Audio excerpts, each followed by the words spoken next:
जो कथा भागवत में भगवान के विषय में बताया जाता है। मैंने कहा वे झूठ बोलते हैं। अगर कोई इंसान बीमार होता है तो कहां जाएगा बोलो? राम मंदिर जाओगे या अस्पताल जाओगे? कहते हैं गाय का गोबर खाने से कैंसर ठीक होता है, तो बताओ भक्तों, इलाज के लिए विदेश क्यों जाते हो? समझो जरा। ये सब हम लोगों को भगवान के नाम पर गुमराह कर रखा है। और जब यही लोग कहते हैं धन दौलत त्याग कर भगवान की शरण में आ जाओ, और खुद कहीं पर भागवत कहने जाते हैं, लाखों रुपये लेते हैं। ये मायाजाल ही तो है। भगवान की शरण में जाने का मतलब यह थोड़ी है कि अपने शरीर का ध्यान छोड़ दो। जो शरीर भगवान ने दिया है उसकी सेवा भी तो ईश्वर सेवा है। जब बुखार आता है तब राम की जगह दवा ढूंढते हो। जब जीवन भर की परेशानी हो तब बाबा का झूठा गोबर इलाज क्यों बन जाता है? गाय पूज्य है, इसमें कोई दो राय नहीं, पर यह कहना कि गोबर खाने से कैंसर ठीक हो जाएगा, यह विज्ञान नहीं, धोखा है। जो कथावाचक कहते हैं धन दौलत छोड़ दो, भगवान की शरण में आ जाओ, वो खुद लाखों के हवाई सफर करते हैं, एसी पंडाल में रुकते हैं और पाटीदारों से लिफाफा लेते हैं। तो त्याग हमें क्यों सिखाते हो? तपस्या की राह हमें क्यों दिखाते हो, जब खुद तुमने उसका कोई अनुसरण नहीं किया? भगवान के नाम पर डर बेचकर जो अपने महल खड़े करते हैं वो संत नहीं, व्यापारी हैं। सच्ची भक्ति वो है जो आंखें खोलती है, ना कि आंखें बंद करवाती है। और आखिर में बात सीधी सी है, भगवान अंधविश्वास से नहीं, सच सेवा और विज्ञान से मिलते हैं। सीताराम सीताराम। भविष्य मालिका कहती है जब पाप बढ़ेगा तो समय न्याय करेगा और धर्म की असली परीक्षा शुरू होगी। 2032 से सत्य युग का आरंभ होगा, लेकिन उससे पहले पूरी धरती हिलेगी। प्यारे भक्तों, 2 सूरज दिखेंगे आकाश में, पर उनमें से एक सूरज नहीं, विनाश का दूत होगा। बंगाल की खाड़ी में गिरेगा अग्निपिंड और समंदर उठकर धरती को लील जाएगा।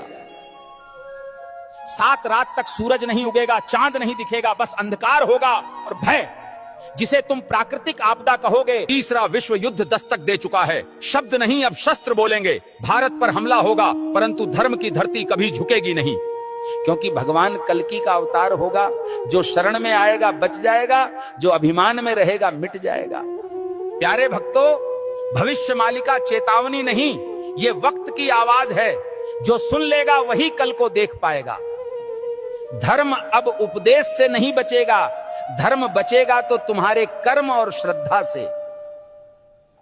जो अब भी सो रहे हैं, समय उन्हें जगाएगा नहीं, बल्कि बहा देगा इतिहास की धूल में। अब भी समय है भक्तों, या तो धर्म के साथ खड़े हो जाओ या अधर्म के साथ डूब जाओ।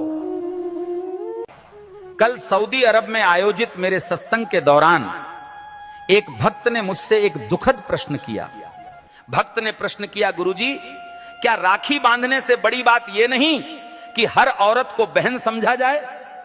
अरे मूर्खों, राखी के धागे पर इज्जत की एक्टिंग करते हो और बाकी दिन उसी इज्जत को आंखों से नोचते हो।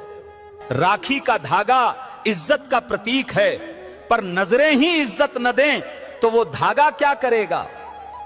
जो आज बहन कह रहे हैं, कल उसी जैसी स्त्री को घूरते हैं। यही विडंबना है। जिस दिन पुरुष की नजर नारी को सच में बहन समझने लगेगी, उस दिन हर बेटी, बहन, हर स्त्री सुरक्षित अनुभव करेगी। भाई कहे जाने से कोई बड़ा नहीं बनता, उसके विचारों और दृष्टिकोण में सम्मान हो, यही सच्ची मर्दानगी है। राखी की रस्म निभाना सरल है, पर नीयत की सफाई असली परीक्षा है।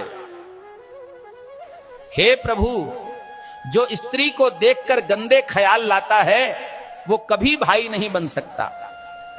हर लड़की बहन जैसी लगे, ये सिर्फ कह देने से नहीं होता, जब तक मन से उसे बहन समझा न जाए। राखी कोई ताबीज नहीं है, ये चेतावनी है सोच को पवित्र करने की और नारी को नजर से नहीं सम्मान से देखने की। जिस पुरुष की मर्दानगी किसी नारी की रक्षा न कर सके, वो राखी के धागे का भी हकदार नहीं होता। राम के भक्त हो या डर के गुलाम, शर्म करो। हनुमान जी ने रावण को जला दिया, तुम आंख